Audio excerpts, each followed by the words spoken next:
Hi, everyone. My name is Stephanie Locke, and this is my case study for AEP 858, Every Day Counts. We start with Section 1, summary of the case.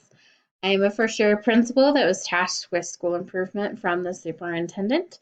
Attendance has been an issue at Golden Oak High School. It's declined over the past year. It's the lowest percentage of attendance among high schools in the district. There are many opportunities for participation in extracurriculars available to students. I, as the principal, ran the attendance figures for the first semester after Christmas break, and 5 students were identified from the 965 to have been missed more than 10 days of school. First, we have Karen, who is a junior. When you look at her permanent record, you see that she got A's and B's in her freshman and sophomore year. She was inducted into the National Honor Society.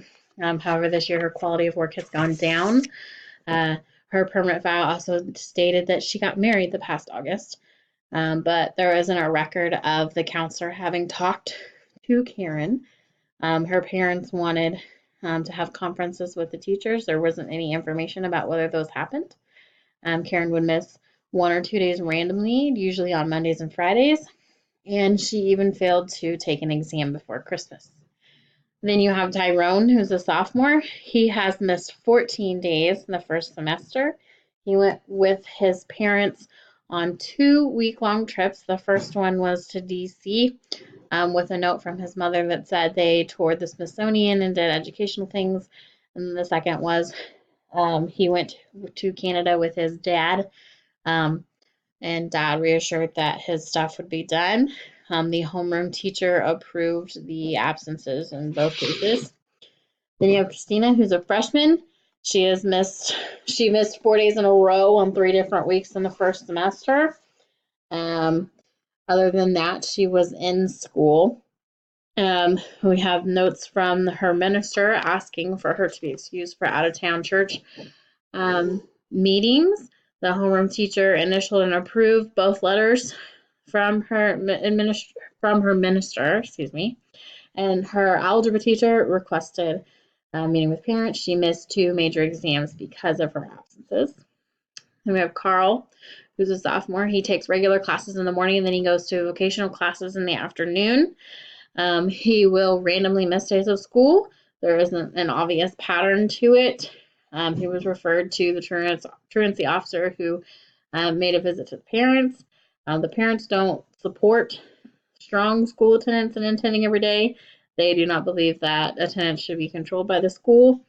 And his dad even stated that he did not finish school, so if Carl doesn't want to go to school, he can go to work with his dad. Then you have John, who is a junior. He missed afternoon classes on Tuesdays and Wednesdays during football season for physical therapy after an injury. In his file, there is a letter from the athletic director requesting that he be excused from his afternoon classes on Fridays during football season to rest before the game. So that is 3 days a week that the teachers were in his afternoon classes. He was not there, and none of them reported it as being excessive. And so with this case, there's a lot of stakeholders involved and a lot of things to take into consideration. Section 2, legal and ethical issues. There are 2 big issues with this case. First, parents not sending their kids to school makes me wonder if they know what parents per te is, which is the state's prerogative to secure welfare for its individuals. So parents have a duty to educate their students. They can't just not send them to school. It also states that the states are fathers to all persons to protect kids from essentially parents who don't believe they should have to go to school. Typically, parents are required by statute to explain the reason for their child's excuse. The second issue that I see here that's kind of an ethical issue is the teachers and staff not following the district policy when it comes to excused absences. Excused absences, according to this school's policy, are for illnesses, death in the immediate family, inclement weather, bad weather, that kind of stuff, or a valid reason pre-approved by the principal. And since the policy states by the principal, that should be done with the principal, not the teachers, the homeroom teachers, athletic director, any of those stakeholders involved. So we get to section 3, since this is what happened. So in one sentence, at Golden Oak High School, attendance has not been a priority for students, as well as teachers and staff members have not been following district policy pertaining to attendance. Section 4, synthesis of the facts of the case. The people involved, we have Karen the junior. She's in National Honor Society. She's married. We have Tyrone. He's a sophomore and he's in the honor program. We have Christina, who is a freshman and she's involved in her church group. We have Carl, who's the sophomore and he's part of the vocational program. And then finally, John, who's the junior and is a part of the football team. Then the other people involved, we have the homeroom teachers who have been approving these absences, as well as the athletic director who asked for excused absence for John, the football player.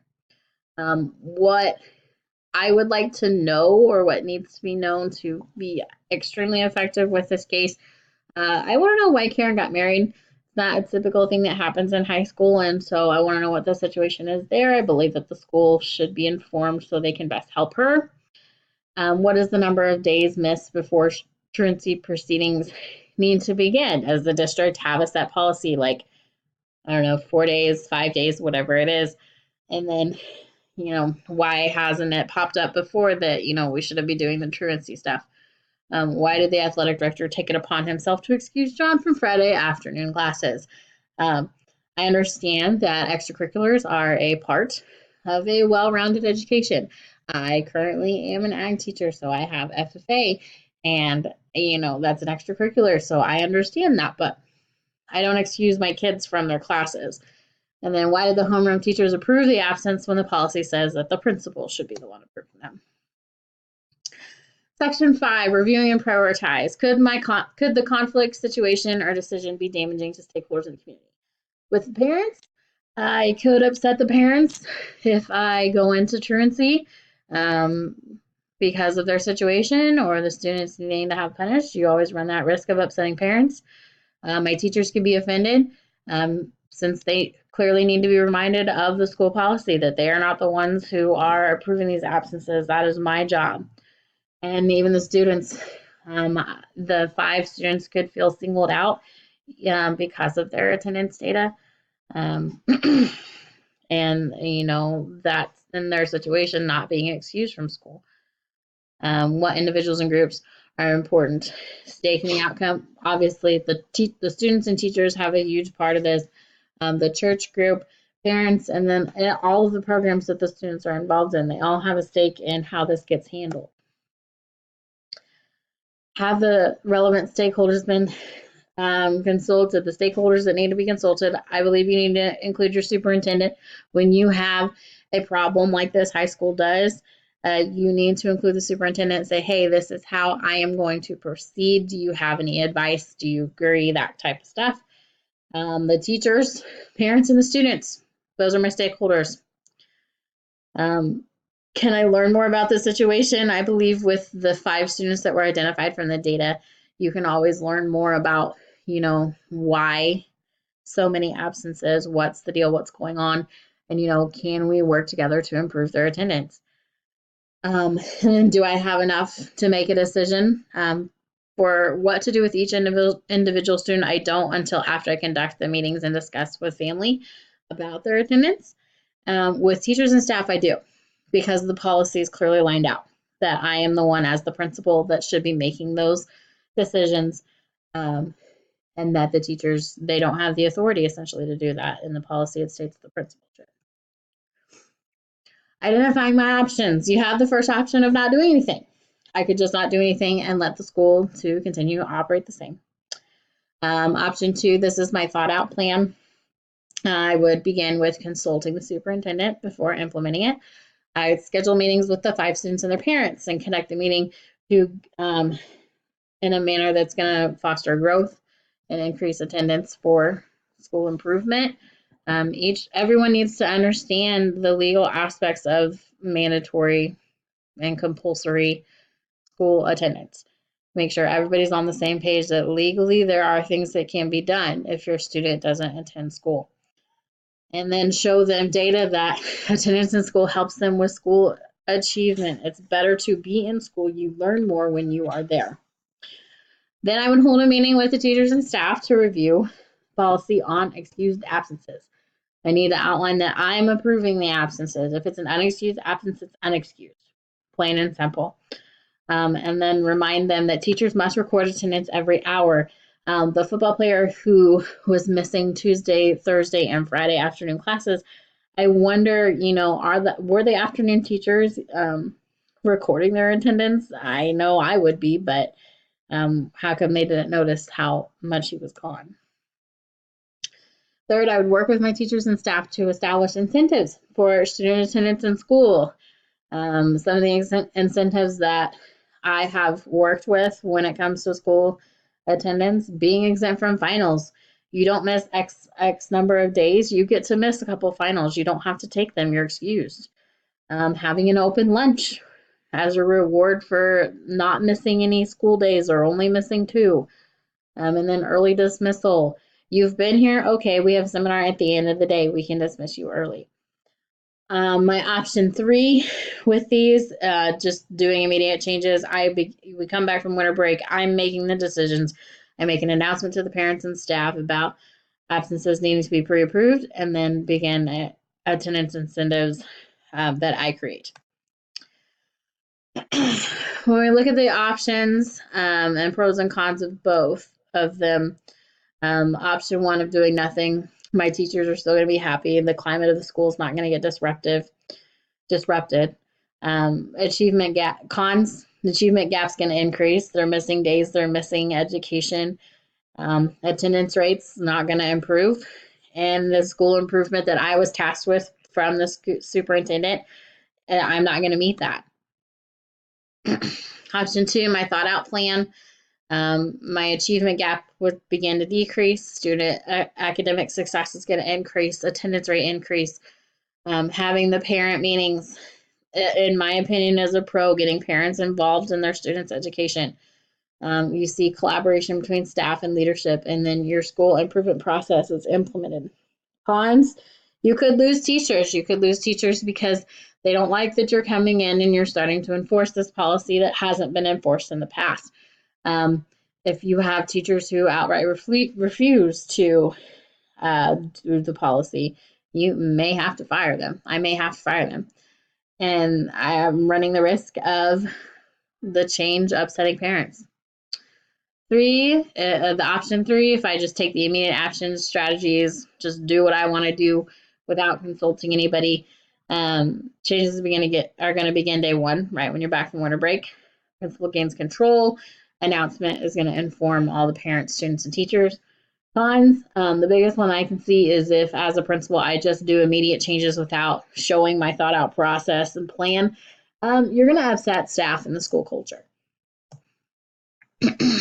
Implementation of the plan, what I would do is my option 2 that I created and parts of option 3. I would go through everything, hold the meetings, having the meetings, creating the incentives, and then I would want that to start immediately. I would want back from day 1 having a meeting with the students and saying, hey, this is what's going to happen if you are in school X number of days. How can my decision be implemented with the greatest care and attention to concerns of our stakeholders? You're considerate of the feelings of personnel and professional with the staff. When you handle teachers, you have to teachers and parents, you have to show the proof that attendance in school is directly linked to school achievement and student success. And then my tone of voice during both meetings will influence the outcome, whether I'm being, not being condescending or judgmental. Have all of my stakeholders been consulted? Yes. Have I identified creative options? I believe the option I identified is what will promote the most student and school improvement. And that concludes my case study for Everyday Counts. Thank you for watching.